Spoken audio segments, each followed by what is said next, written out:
There's an interesting and sad phenomenon that aid workers serving in famine-stricken countries observe.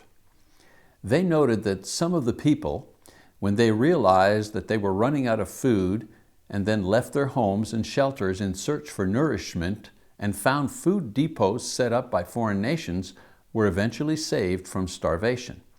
Others, on the other hand, waited too long before seeking help. They were so malnourished that when they finally found food and when they finally tried to eat, their bodies rejected the nourishment. Their digestive systems had shut down and would no longer process the very thing their bodies needed to stay alive.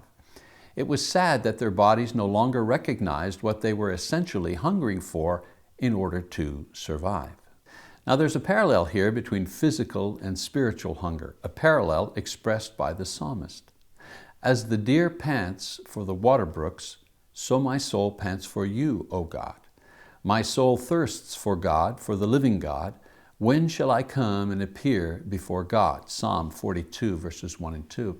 In this passage, the writer establishes the idea that we have a spiritual as well as a physical longing for nourishment. Just as God has designed us in such a way that the body feels the need to eat, we call this thing hunger, and it can only be satisfied by taking in food, not by exercise or recreation, sex, reading. Only food will do. Similarly, God has wired us in such a way that we often experience spiritual hunger, and no amount of food, exercise, or fun can satisfy this particular hunger. Only God will do.